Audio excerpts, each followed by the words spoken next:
são essas pessoas que determinam o que vai acontecer ou não, o que vai passar ou não. Não é uma figura É o negócio da mídia. Não, esse cara não é do meu lado político, eu não levo. E para além do meu lado político eu acho que não me interessa porque eu não estou ouvindo a minha bolha falar. Só que tem uma galera que pode saber e que pode se interessar, entendeu? Por exemplo, a gente já recebeu pessoas no Rivotalks, que tem o Rivonews, que é um resumo semanal de notícias, e o Rivotalks, que é a nossa sessão de conversa semanal. A gente já recebeu pessoas de várias... Por exemplo, amanhã é o Gessé Souza, que é amigo do Lula, é mega de esquerda, tal. Na semana anterior foi o Dória. E daí a gente recebeu... Que é outra esquerdinha. Tá vendo? É isso. Outra esquerdinha. Vão achar que é esquerdinha, até porque o pai dele foi preso pela ditadura, né? Foi preso, mas ficou exilado 10 anos pela ditadura. Mas dizer que o homem que tem o maior conglomerado de empresário no país... Gente, ele tem um lead. Sim. São milhares de centenas de... Não sei se são centenas ou milhares, mas eu acho que são milhares. De empresários de altíssimo poder aquisitivo. Não dá pra achar que ele é muito esquerda nesse sentido. É que isso também... Ele é PSDB, ele é tucano. Então, mas PSDB é muito esquerda. Olha aí, ó, tá vendo? É muito esquerda. É isso. É que o Brasil sempre taxou como direita, mas o próprio Fernando Henrique sempre se diz socialista, inclusive a Aécio Neves. É a social-democracia. Mas ele era um socialista... Mas qual que é a diferença? Que queria privatizar. Sim, mas... que privatizou algumas coisas. É isso. Mas qual é a diferença do socialismo pra social-democracia? A única diferença é que o socialismo, ele bota o socialismo te matando, e o social-democrata, ele bota o socialismo pelo voto. É a única diferença. Mas eu acho que não é tão simples assim, porque a social-democracia, especialmente aqui no Brasil, né, ela pode ter esse olhar social para as coisas, só que ela tem o lado da economia pesando também. Sim. Ela pensa mais no aspecto econômico. Sim. Então, ela vai pensar também em aspectos de empreendedorismo. Você vai construir o lado social, mas você vai construir empreendendo, você vai construir, eventualmente, privatizando. Ela não é a direita. Ela é realmente o campo do meio. Tanto que eu considero, apesar de não... É que assim, o Brasil é um país tão de esquerda que quem fosse menos esquerda virava direita. E hoje quem é um pouquinho de direita vira extrema direita, radical, revolucionária. Então, é isso. Mas o PSDB, se for pensar na sua visão, qual foram as 2 melhores coisas que você já viu vindo da política para o Brasil? Pra mim, o Plano Real, de longe, a melhor coisa que aconteceu pro Brasil. Sim. E outra coisa que eu poderia falar é os remédios genéricos. E essas 2 coisas vieram do PSDB. Gente, a gente não pode dizer que São Paulo é um estado socialista. Ele foi governado pelo PSDB durante quantas décadas? E é socialista, mas tudo bem. Mas assim, a gente não pode dizer que o São Paulo é um estado de esquerda. Então, mas olha só como que é São Paulo. Chega a eleição aqui, eu tenho um Ricardo Nunes, que é ninguém, e um Boulos, que se tiver o Beelzebub e o Boulos, eu voto no Beelzebub. Então, exatamente. Você concorda que o paulista nunca tem opção? Porque, tá, mas não, quem não tem opção é o Carioca. Desculpa, é o Fluminense. Desculpa, aqui tem opção. Mas assim, imagina, aqui tá a Fiesp, aqui o dinheiro... Meu pai mora no Rio, quando ele vem aqui para São Paulo, ele chega na varanda e fala assim, cheiro de PIB. Imagina, muito bom. São Paulo é uma máquina de empreender, de fazer dinheiro, as coisas acontecem aqui. Não dá para dizer que São Paulo foi governado por governos de esquerda. Não é esquerda. Não. É que assim, como você tem, 1/3 da esquerda aqui, então o problema em São Paulo é que a esquerda sempre bota um cara no segundo turno. E aí mata a gente. Quem venceu aqui foram sempre os mais, como diz o Gabriel, meu amigo, que trabalha comigo, foram sempre os mais, oh meu Deus, como é que ele fala? Os mais tucanos dos petistas, né? O Haddad... Marta, a Erundina foi um deslize aqui em São Paulo, né? Querer, quase. É isso. Todo mundo acordou, como assim? O que aconteceu, né? Mas assim, imagina, é Marta e Haddad, entendeu? É o mais tucano dos petistas, assim. Não é o esquerda. Então, mas assim, beleza, você quer Por isso que é o estado mais rico do país, né? Que a gente não deixa a esquerda entrar. Mas é uma outra filosofia mesmo, é um outro modo de operar, é um outro modo, né?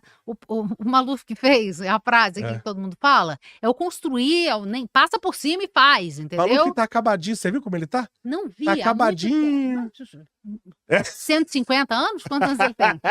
Né? Então, assim, eu acho que eu nem sei por que a gente começou a falar de PSDB nessa história. Você acha que um cara... Porque eu fico pensando, né? Um cara...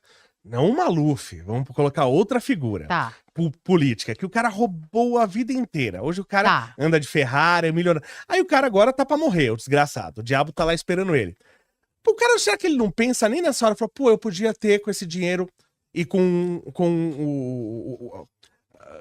o impacto, que não a influência que eu tive Sim. com política, eu poderia ter, nossa, deixado um legado. Léo, eu não sei como é que funciona o travesseiro dessa galera. Né? Será que esse pessoal não pensa isso? Fala, pô, e aí, o cara vai morrer? Vai pra debaixo da terra igual todo mundo.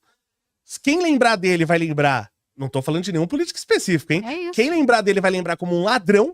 E esse cara podia ter deixado um legado e ser hoje, sei lá, um George Washington. Que a gente tá falando dele não nos Estados Unidos, no Brasil. Um Abraham Lincoln. Ninguém quer ser... Porque eu falo muito sobre isso, sobre política. E eu tenho uma coisa que é até meio de egocentrismo. Né? O meu sonho é acabar com o imposto de propriedade. IPTU e IPVA. É meu sonho. Né? E é uma coisa que até nem é difícil de fazer, porque não existia essas coisas antigamente. Né? E eu tenho de chegar e falar assim, eu que acabei com isso. Mas você não vai acabar, é isso que eu tô falando. Aqui no Brasil não existe uma figura a fazer isso. Quem manda são figuras que estão aqui embaixo. São essas pessoas que determinam o que vai acontecer ou não, o que vai passar ou não. Não é uma figura que vai chegar lá em cima e vai conseguir fazer isso. A pessoa tem que ser realmente um ás da oratória e da capacidade política para fazer isso. Geralmente quem manda na política tá nos bastidores. Sim, eu Quem falo que eu manda tenho na medo de política quem eu não vejo. é isso. É. Quem constrói as coisas na política não aparece. Mas você Tá não acha aqui que tá embaixo. proliferando pessoas boas? Porque eu não via ninguém bom na política 30 anos atrás. Hoje eu vejo um aqui, outro ali, Não, outro eu acho que a ali. gente tá falando mais. A gente está vendo mais. É. Antigamente a gente conhecia A, B ou C, quem aparecia, quem falava melhor estava na imprensa, que eu sempre vou por esse caminho, assim, a internet e os novos meios de comunicação, os novos canais de comunicação deram mais visibilidade a determinadas pessoas. Eu fui dar uma palestra num colégio recentemente, assim, ó, os adolescentes não têm ideia do que seja política. Sério? Adolescentes de classe alta, bem educados, né? Não fazem ideia. Eu vi uma única menina fazendo uma pergunta inteligente. Foram 3 turmas, quase 100 alunos.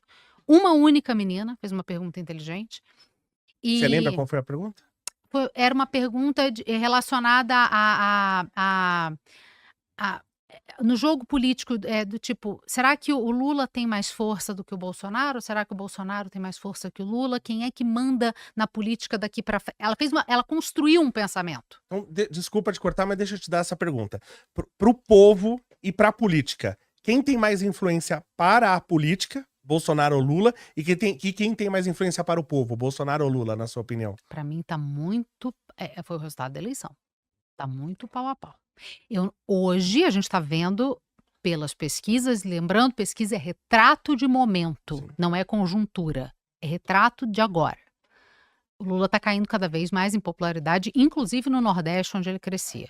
O que mostra que existe algum canal de comunicação que está sendo mais eficiente e que está chegando aos ouvidos das pessoas para ele estar conseguindo cair tanto assim em popularidade. Então, assim, as pessoas estão ouvindo, estão ganhando uma outra linha de pensamento aí que elas não tinham antes. E é isso que está fazendo ele cair em popularidade. Então, quem domina hoje a principal forma de difusão de informação é a direita. Portanto, quem tem muito mais potencial de crescer e alavancar é a direita. Não é uma questão de confiança, é de capacidade de comunicação. E aí, eu complemento o que eu estava contando. Nessa turma, os alunos só conheciam quem? Nicolas. Nicolas Ferreira. Ponto. Eventualmente saiu um Kim Kataguiri. Só conheciam o Nicolas Ferreira. Só. Eu falei, gente, mas tem uma pessoa aqui no estado de São Paulo que é muito forte, que é até concorrente do Nicolas, em muitos sentidos. É uma pessoa polêmica, tem um diferencial. Não, ninguém falou Erika Hilton. Não, mas aí também só por Cristo, né? Mas não interessa, ela é uma figura conhecida. Não, mas aí que tá, assim, quer queira ou quer não... Mas ela é política. Não, eu concordo, mas assim, por exemplo, eu acho que o Nicolas, ele faz mais como influenciador do que como deputado. Então se você pegar, você falou o Kim e o Nicolas. O Kim tem 100 e não sei quantos projetos. O Nicolas tem 9. Mas você não precisa contar pelo número de projeto. Não, sim, mas eu digo a ação política. Porque tem muita merda também. Concordo. Só põe lá pra dar número. Foi o que o Bolsonaro fez a vida inteira. Só tem abobrinha. Concordo, mas você vê, o Nicolas, ele pode usar de uma certa moral, que é o que o PT tinha no passado. Antes de ganhar a primeira eleição para presidente, o PT tinha uma moral, nós não roubamos. Sim. Porque nunca tinham ganho. Sim. Né? Sim. Só não tiveram a chance de roubar. Ganharam, se mostraram os maiores ladrões da história do planeta. Mas eles tinham essa moral. O Nicolas, de certa forma, ele tem essa moral. Agora, a deputada Eric, por exemplo, ela que reclama tanto do imperialismo, ela deu um break nas suas férias em Paris, então parece que tá a trabalho, não sei, e foi assistir uma diva pop em Portugal, ou vice-versa. Quer dizer, a mulher que é contra o imperialismo, ela tá indo atrás das divas imperiais, assim, ó, então ela não tem moral, entendeu? Pra ela chegar nas pessoas. Mas não interessa, ela é uma política. Sim. Eu não ouvi o nome dela ser citado, e ela é uma política, ela foi eleita. Graças ela teve a Deus. muito voto. Mas é isso. O jovem só conhece aquilo que ele tem acesso por isso aqui. Sim, concordo. E eu não tô falando de todo jovem, eu tô falando do jovem que vai ter influência no mercado de trabalho, porque vão ser a classe média e a classe média alta. Então, assim, ó, mas a TV fala com milhões de pessoas.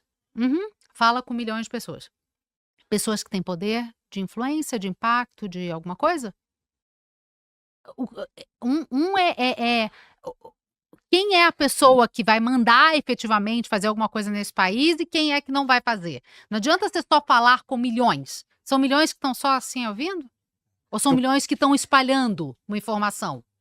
Essa é a diferença principal.